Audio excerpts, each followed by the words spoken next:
Caranya, pembiasaan batinmu. Kalau melatih fisik itu relatif lebih mudah. Tapi melatih batin itu prosesnya harus agak panjang. Karena membiasakan.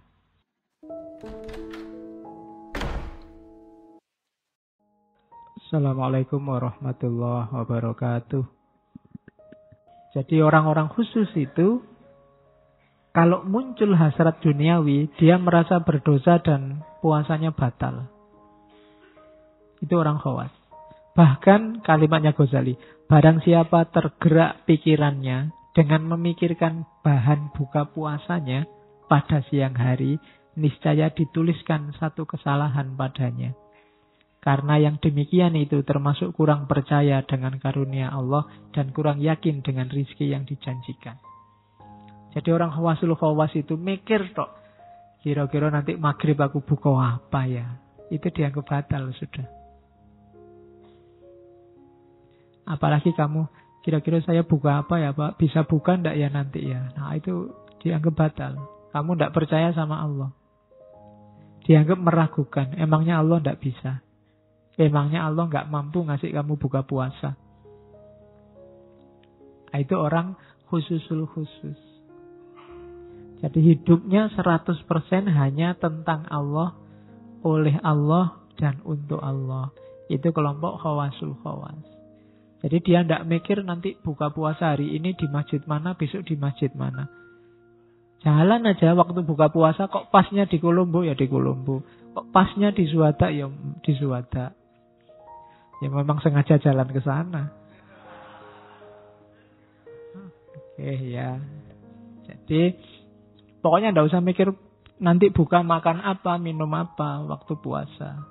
Melecehkan Allah. Apalagi bisa buka ndak, itu menistakan Allah. Kamu bisa dilaporkan ke pengadilannya malaikat. Ya, emangnya Allah tidak mampu begitu gitu loh. Jadi tidak usah mikir nanti minum apa. Sekarang boleh karena belum puasa. Mikir minum dulu. Kamu kan nggak dapat, saya masih dapat.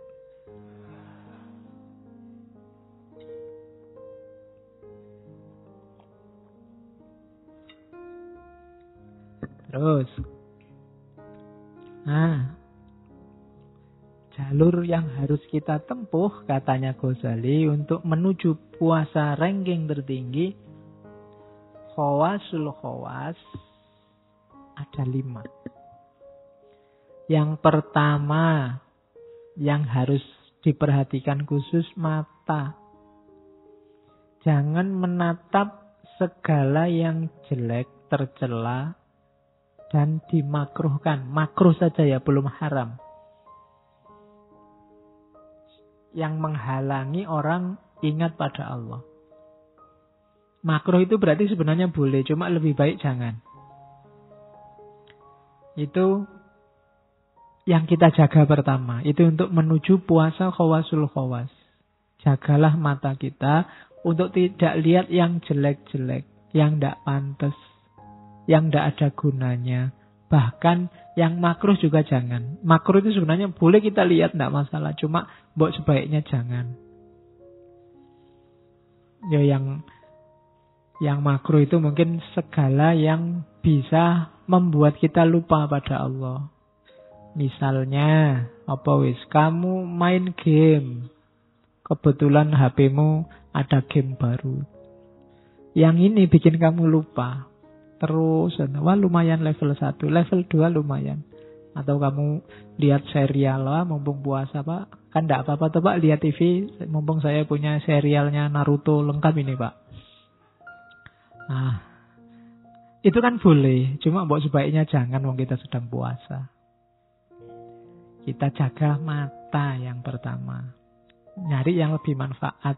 Ya kalau nggak ngaji ya baca buku lah yang sekiranya bermanfaat. Atau kalau lihat TV, lihat yang bermanfaat. Yang ada hikmah dan ilmunya. Lu lihat film apa aja kan ada hikmahnya Pak.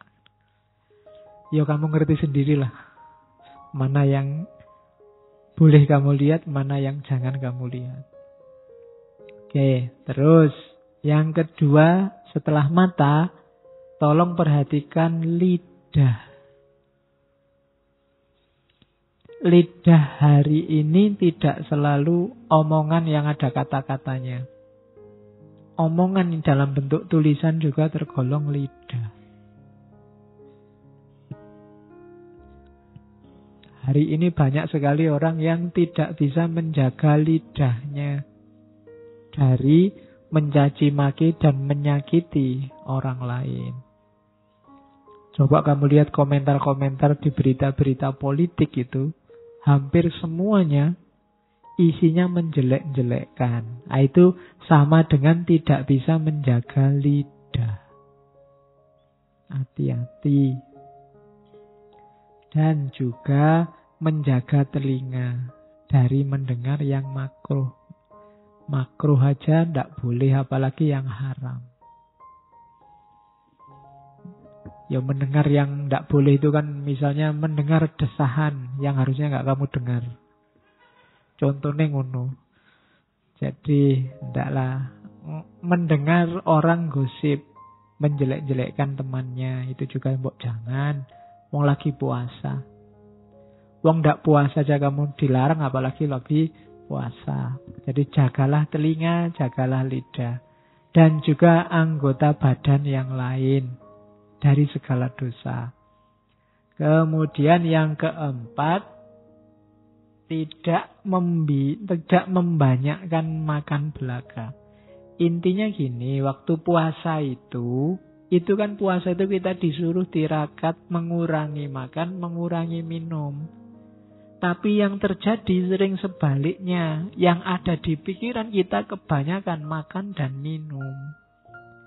Sahur apa, buka apa, menunya apa, warung sana sama warung sini enak mana, warung sana buka ndak ya waktu sahur. Jadi malah lebih banyak mikir makannya. Padahal puasa itu kita disuruh mengurangi makan. Tapi isi pikiran kita selalu tentang makanan. Itu yang kebalik katanya Ghazali. Mbok wis ndak usah dipikir kayak biasanya aja. Biasanya makan di mana sih? Ya di situ aja. Biasanya minum apa? Ya itu yang diminum. Biar nggak usah banyak mikir. Nanti kurus, Pak. Malah. Susah lagi mikir.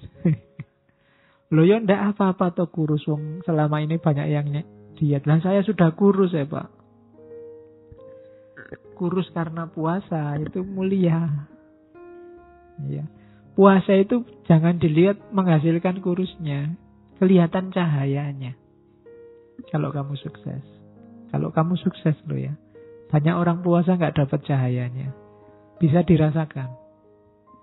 Dekat orang yang ahli puasa itu rasanya beda. Sama dengan dekat orang yang ahli zikir, ahli sholat. Kamu yang peka pasti bisa merasakan. Jadi, cari cahayanya puasa. Tidak masalah kamu kurus.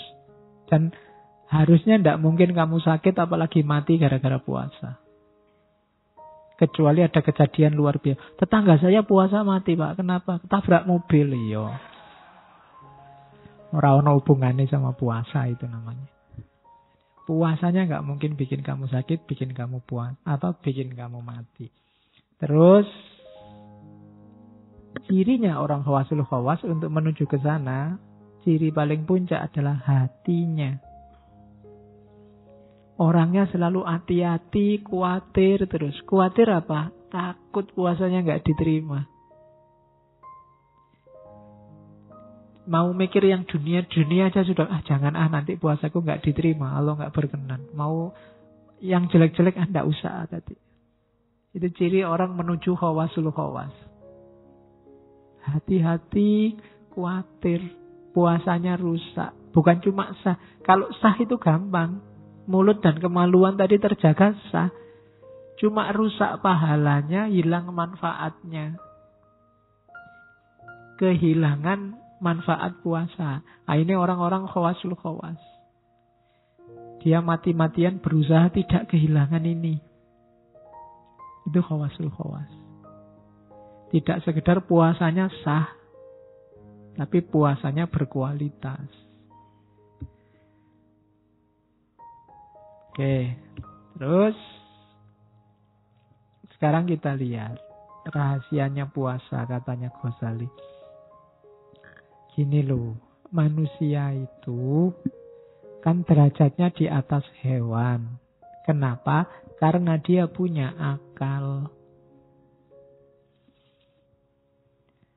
Kemudian cuma dia di bawah malaikat. Kenapa? Karena dia punya hawa nafsu. Asumsi premis pertama itu. Maka harus hati-hati. Jadi manusia itu derajatnya di atas hewan dan di bawah malaikat. Terus hati-hati kalau dia, kenapa harus puasa? Puasa itu memerangi hawa nafsu. Kenapa tidak harus diperangi? Karena kalau hawa nafsu ini menguasai, dia jatuh ke level hewan. Nah, kalau dia bisa menaklukkan hawa nafsu, dia naik kelas ke level malaikat. Kenapa harus naik kelas, Pak, ke level malaikat? Bukan berarti jadi malaikat. Malaikat itu makhluk yang sangat dekat dengan Allah. Kalau manusia naik ke level malaikat, berarti dia ada di posisi yang dekat dengan Allah. Itu di antara rahasianya puasa. Kenapa berarti kita diwajibkan oleh Allah berpuasa? Itu sebenarnya Allah ingin dekat sama kita. Cuma ada penghalangnya, yaitu nafsu. Hawa nafsu yang menghalangi kita bisa dekat sama Allah. Maka oleh Allah kita diwajibkan puasa. Biar kita bisa menaklukkan hawa nafsu, sehingga kita naik kelas ke level malaikat. Dan ketika kita di level malaikat itulah kita dekat sama Allah. Itu rahasianya puasa, katanya Ghazali. Mirip kayak sholat kemarin kan. Sholat juga menunjukkan kerinduan Allah pada kita, sehingga kita dipanggil untuk menghadap. Haji kemarin juga begitu. Allah memanggil-manggil kita, sehingga kita bilang labbaik Allahumma labbaik. Jadi ibadah-ibadah yang kita bahas 1 bulan ini menunjukkan cintanya Allah pada kita. Allah menunggu-nunggu balasan cintamu padanya. Itulah logikanya puasa. Jadi dalam perintah puasa tersembunyi cintanya Allah padamu. Ada penghalangnya. Ya kalau kamu sedang pacaran sama pacarmu, kok ada yang menghalangi orang ketiga? Kan ini harus disingkirkan dulu. Biar kamu bisa dekat berdua. Ya kalau ada temanmu datang kan penghalang, suruh pergi. Suruh beli apa yang jauh, apa suruh. Ya kan logikanya begitu. Jadi biar kamu bisa dekat dengan yang kamu cintai. Kecuali kamu memang tidak cinta. Kamu lebih milih nafsu, lebih milih teman yang ganggu tadi dibandingkan pacarmu. Itu alamat selingkuh berarti. Dan Allah sangat benci diselingkuhi. Ya, sakitnya kan di sini kalau diselingkuhi itu. Ya kan? Kamu aja diselingkuhi pacarmu kan ya marahnya bisa. Apalagi Allah. Sudah segalanya diberikan untukmu. Alam semesta diperuntukkan bagimu. Kamu disuruh menguasai, mengelola. Maka kita diangkat jadi khalifahnya.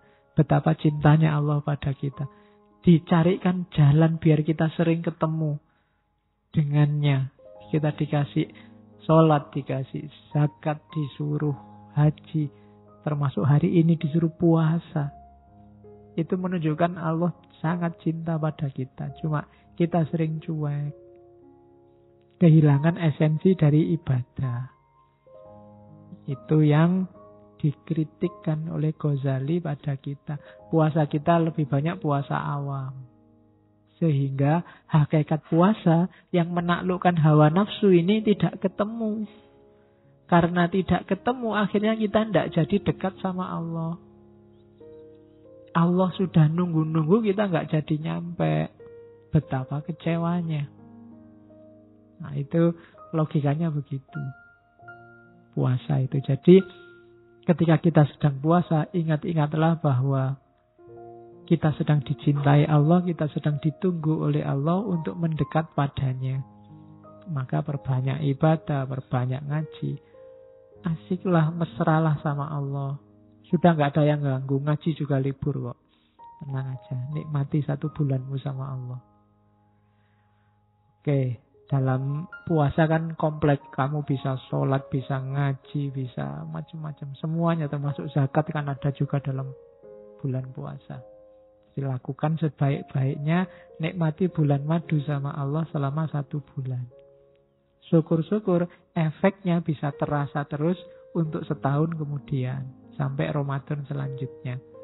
Rindukan Allah terus dalam ibadah-ibadah sampai ketemu lagi bulan khusus. Bulan madu kesekian sama Allah. Itulah bulan puasa. Terus, oleh karena itu katanya Ghazali, hati-hati. Ini perumpamaannya Ghazali. Banyak orang berpuasa tapi berbuka. Banyak juga orang berpuasa tapi hakikatnya berbuka.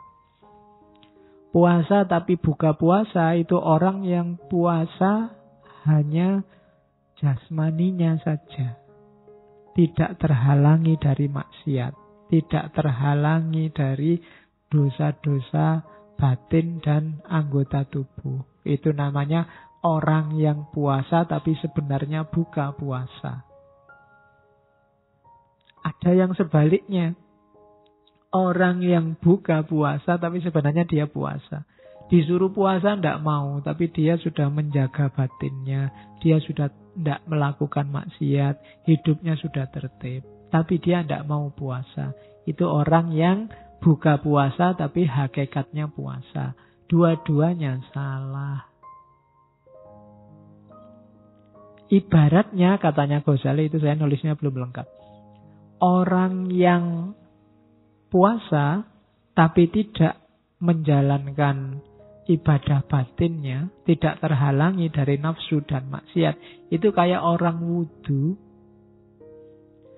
Airnya sudah diusap-usapkan ke tubuh, sudah diulang-ulang 3 kali, tapi dia masih belum wudu beneran, belum membasuh katanya Ghazali. Masih hanya cuci muka. Jadi belum ketemu esensinya wudu. Sama orang yang sudah tidak makan, tidak minum, tapi masih melakukan maksiat. Puasa batinnya belum jalan. Itu ya kayak orang wudu tapi sudah ketemu air, sudah diusap-usap 3 kali, tapi masih belum dibasuh. Sebaliknya nanti orang yang tidak puasa, buka puasa, tapi sebenarnya puasa.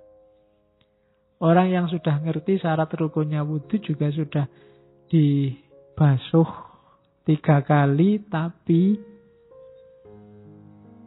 tidak ada niatnya untuk wudu. Sama aja nggak ada nilainya. Jadi harus lahir dan batin puasa itu. Tidak boleh batin saja atau lahir saja. Sholat tidak boleh ingat saja tanpa ada aktivitas syar'i sholatnya. Puasa tidak boleh lapar dan haus saja. Haji nggak boleh rame-rame saja. Nama lainnya umroh haji kan sekarang wisata religius. Kok jadi wisata sekarang? Harusnya kan itu ibadah, tapi sekarang jadi wisata religius. Paketnya macam-macam. Ada yang habis umroh terus bonus rekreasinya ke Hong Kong. Ada yang terus rekreasinya, ya. Jeleknya cuma satu, kok saya nggak bisa ikut? Bayarnya mahal-mahal. Oke, jadi umpamanya itu ibadah puasa yang hakikatnya tidak puasa, atau tidak puasa tapi hakikatnya puasa. Dua-duanya keliru. Terus targetnya puasa kayak di ayat itu takwa memang. Orang yang puasanya sukses, setelah Idul Fitri dia jadi orang fitrah, ciri hidupnya cuma satu, yaitu takwa. Kalau menurut Ghazali, takwa itu dari akar katanya punya sekaligus 3 makna. Yang pertama takut, haibah. Orang takut itu jadinya hati-hati. Yang ketiga taat. Yang Yang kedua taat, yang ketiga hatinya suci dari dosa. Ciri paling gampang, silahkan dilihat sendiri ayatnya, di situ sudah ada. Jadi orang yang puasa itu, nanti setelah puasanya sukses, setelah Idul Fitri, dia harusnya jadi orang yang hati-hati hidupnya. Tidak sembrono lagi. Orang yang haibah, takut dosa. Jangan setelah Ramadan, wah alhamdulillah Pak, saya sekarang sudah fitri, sudah bersih. Dosa-dosa dikit gak apa-apa, sudah kan? Sudah bersih sekarang. Tidak begitu. Justru harusnya lebih takut. Khawatir kebersihannya, kefitriannya ternodai. Itu cirinya takwa. Tapi kalau orang habis puasa kok tambah sembrono, berarti puasanya tidak sukses. Yang kedua, takwa itu bermakna taat. Habis puasa kok lebih patuh terhadap agama. Lebih semangat ibadah. Lebih asyik berdua sama Allah, berarti sukses. Tapi kalau habis puasa tambah cerewet, perintahnya agama didebat terus. Kritik terus, gegeran terus tiap hari. Ya sudah. Gegeran itu tidak masalah, debat itu tidak masalah, tapi ketaatan harus tetap jalan. Cuma kan banyak orang yang ya berhenti di gegeran itu. Ada orang sedekah dikritik, alah pamer itu. Ada orang sholat, paling sholatnya tidak khusyuk. Ada orang puasa kok diperlihatkan. Puasa itu ya pribadi. Kabeh dikritik. Dia sendiri males. Banyak kan orang kayak gitu. Sinis terus sama orang lain. Matanya selalu menghadap keluar. Tidak pernah ke dalam. Nah itu problem. Harusnya orang takwa itu semakin hati-hati. Jangankan ngomong atau perbuatan. Gerak hatinya saja dia hati-hati. Makanya ciri takwa yang ketiga itu suci dari dosa hatinya. Dosa hati saja tidak, apalagi dosa fisik, apalagi dosa ucapan, dosa perbuatan. Oke, jadi itu target puasanya takwa. Terus hikmahnya, kalau tadi kan kualitasnya namanya takwa. Manifestasinya apa sekarang? Manifestasi itu bukti fisiknya. Yang pertama, puasa yang sukses berarti akhlaknya tambah mulia.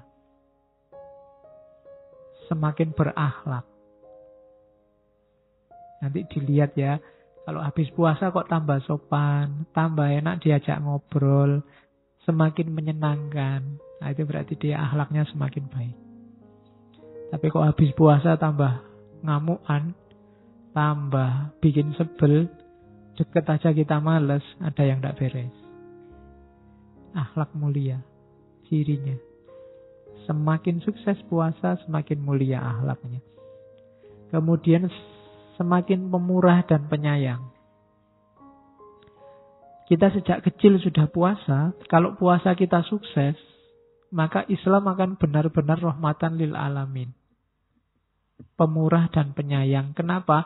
Karena kita tidak terikat lagi sama dunia. Orang puasa kan menyapai hawa nafsu dan keduniaannya.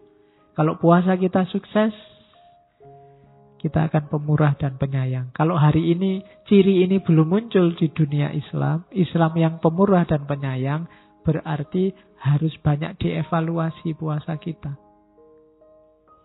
Evaluasinya ke dalam, tidak keluar. Hari ini orang kalau disuruh evaluasi selalu keluar. Selalu lihat orang lain. Islam ini rusak selalu gara-gara kamu. Tidak pernah gara-gara aku, jangan-jangan aku. Kalau ada banyak bencana itu selalu kamu sih, selalu begitu. Kamu sih Islamnya keras, yang sini kamu sih munafik, yang sini kamu sih selalu orang lain. Tidak pernah, astagfirullah jangan-jangan aku yang keliru ini. Muhasabah, jarang yang begitu sekarang. Orang jarang yang bertanya, jangan-jangan aku yang keliru. Semuanya selalu bilang, kamulah yang keliru. Itu problem kita hari ini. Berarti apa? Ciri yang tidak pemurah dan tidak penyayang. Puasanya nggak sukses. Orang yang puasanya nggak sukses berarti rahasianya tidak terpegang. Rahasianya apa? Dekat sama Allah. Orang yang tidak pemurah dan penyayang berarti belum dekat sama Allah. Terus yang ketiga, watak dan karakter kepatuhannya. Semakin rajin beribadah, itu ciri hikmah yang lain. Selama ini tidak pernah ke masjid, jadi rajin ke masjid. Apalagi pas ada makan-makannya. Selama ini tidak pernah sholat, rajin sholat. Nah, itu ciri ketiga. Yang keempat, melatih syahwat. Orang yang kelihatan tidak banyak ambisi lagi. Hidupnya sampai pada batas kesederhanaan. Secukupnya. Makan secukupnya. Minum secukupnya. Ya kan? Apa-apa, pokoknya sampai batas pas. Nggak pernah lebih. Itu berarti puasanya sukses.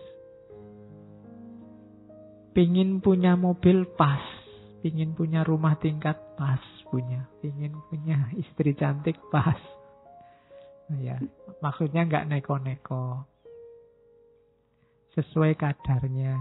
Kalau makan butuhnya 1 piring, ya cukup 1 piring. Nggak nambah sampai 3 piring mentang-mentang gratis. Nah, itu namanya bisa menjaga syahwat, menjaga keinginan. Terus biasanya orang yang puasanya sukses, jasmaninya sehat. Itu otomatis. Malam ini tidak kita bahas manfaat kesehatannya. Sudah banyak tulisan bahas itu. Rohaninya juga mantap. Menunjukkan orang puasanya sukses. Jasmani sehat, rohani mantap. Ya nanti kita evaluasi. Bukan evaluasi orang lain. Kita evaluasi diri kita sendiri. Kira-kira puasa kita sukses apa enggak? Puasa bikin kita jatuh cinta sama Allah apa enggak? Semakin baik perilaku kita, akhlak kita, semakin pemurah apa enggak? Kita bisa evaluasi ke dalam. Oke, terus ini terakhir. Kalimat bagian-bagian akhir dari Asrorus Syam.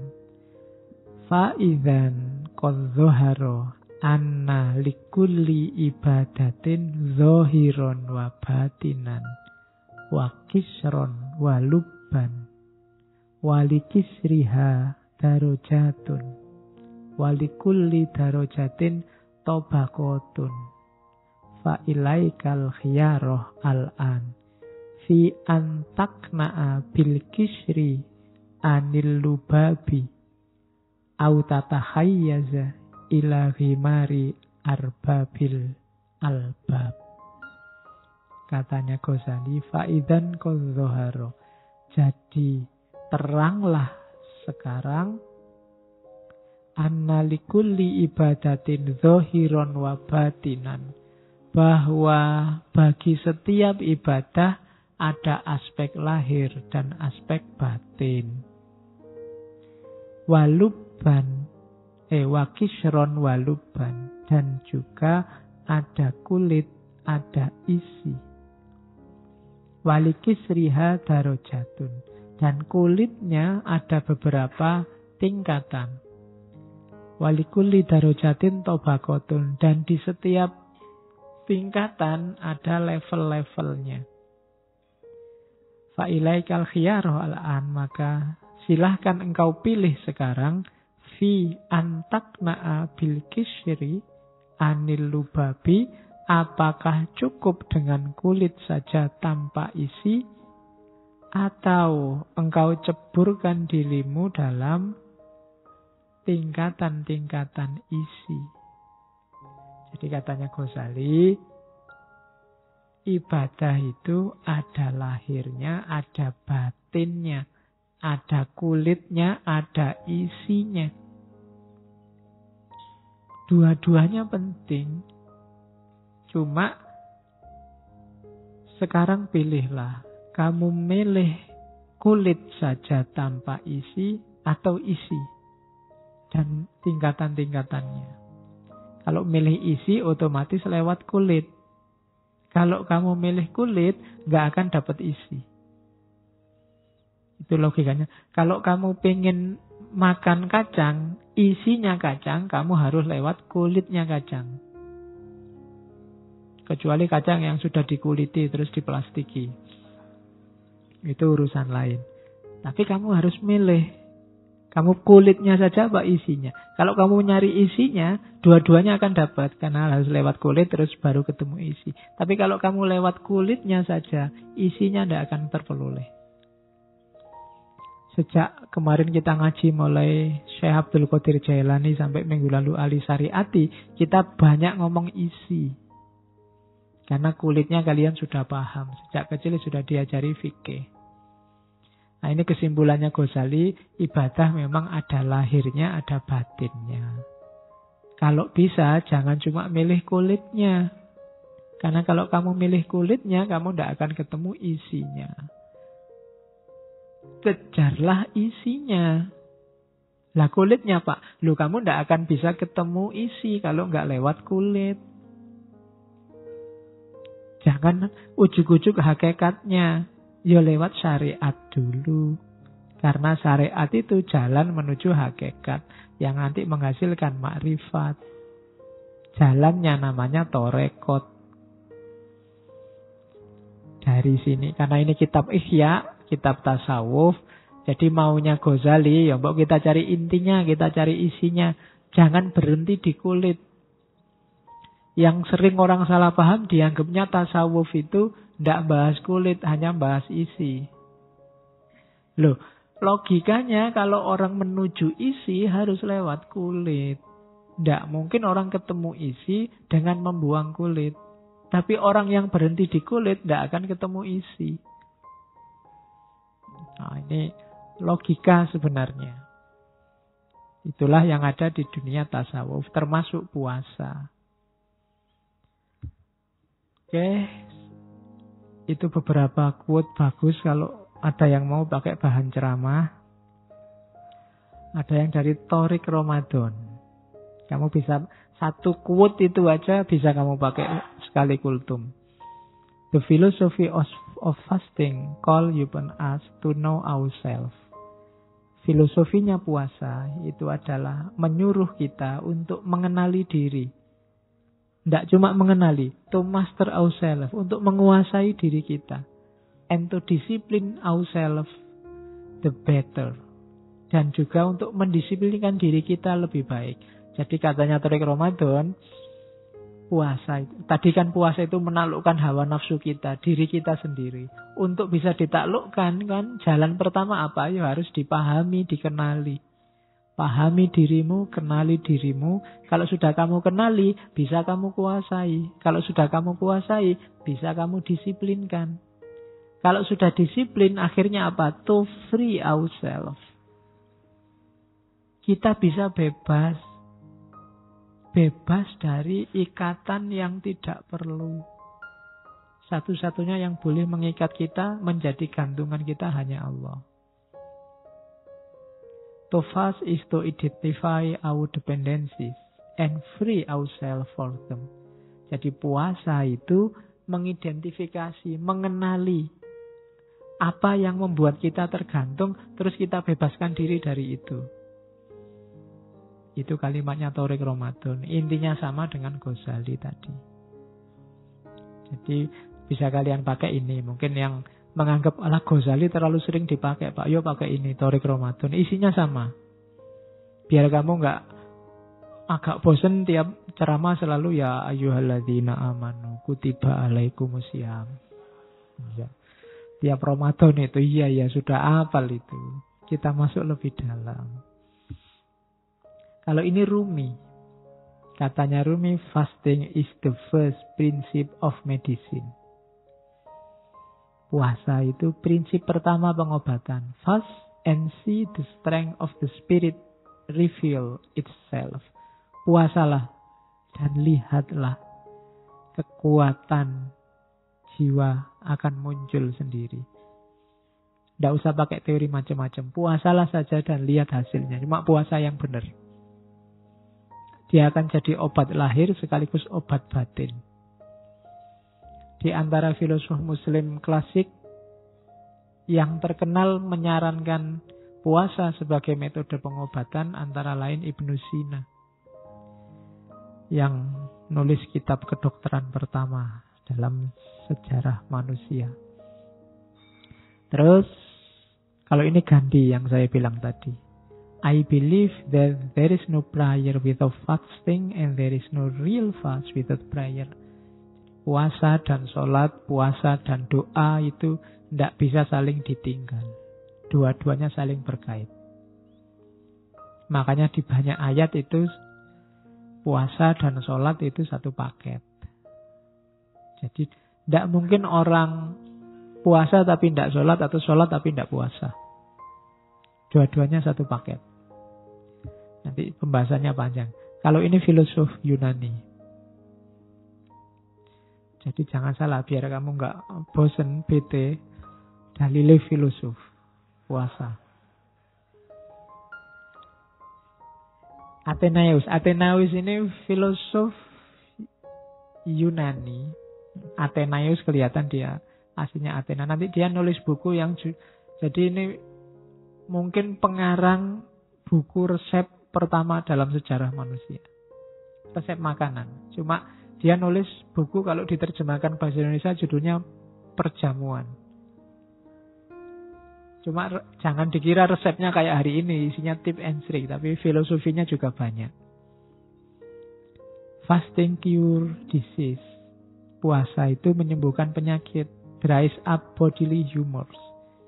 Mengeringkan, membersihkan dari kesenangan-kesenangan jasmania. Put demons to flight. Nyingkirkan setan. Orang puasa itu setan gak kerasan. Karena disuruh ini gak mau, disuruh itu gak mau. Wong sedang puasa. Get rid of impure thought. Pikiran yang tidak murni akan pergi. Makes the mind clearer and the head purer. Membuat pikiran tambah jelas, hati tambah jernih. The body sanctified. Tubuh tersucikan. And rises man to the throne of God. Dan akhirnya manusia menuju singgasana ketuhanan. Itu jalannya puasa. Itu kalau di bahasa Arab kan bisa jadi kayak ayat. Cuma ini pakai bahasa Latin yang diinggriskan. Ini idola kita Plato. Katanya Plato, I fast for greater physical and mental efficiency. Kalau kalian merasa drop mental maupun fisik, puasalah. Itu sarannya Plato. Bagi yang merasa bete, jenuh, sumpek, ndak bisa move on, puasalah. Oh, itu sarannya Plato, poso. Rasakan efektivitasnya untuk hidupmu. Ya paling tidak kamu akan melupakan masalahmu dan mikir bahwa kamu sedang lapar. Paling tidak itu. Tapi ada lebih besar manfaat yang lain. Ya Plato nggak ngomong panjang-panjang pokoknya. Aku puasa untuk greater physical and mental efficiency. Jadi bisa dibayangkan orang kayak Plato juga menuju puasa. Oke. Ini terakhir, biar ada dalilnya, ini hadis dari Nabi. Enggak tak tulis Inggrisnya, Arabnya aja. Bahan kultum lagi. Man lam yada qawla zuri wal amala bihi wal jahla. Falaisa lillahi hajatun ayyada'a ta'amahu wa syarabahu. Abu Hurairah. Barang siapa yang tidak bisa meninggalkan kata-kata kotor, kata-kata tidak penting, kata-kata konyol, wal amala bihi, apalagi melakukan hal-hal kotor, hal-hal tidak penting, hal-hal jelek, wal jahla, dan Jahla itu tidak tahu, cuek, peduli amat. Falaisa lillahi hajatun. Allah tidak butuh ayyada atau amahu wa sarobahu. Allah tidak butuh lapar dan hausmu. Itu tekanannya Nabi. Jadi yang dipuasakan jangan cuma mulut dan kemaluannya, tapi juga qaulaz zur, amal bihi wal jahla. Perhatikan, jangan ngomong yang jelek-jelek. Makanya tadi, ayo kita puasa yang benar, yang tidak cuma meninggalkan makan dan minum. Itu wanti-wantinya Nabi.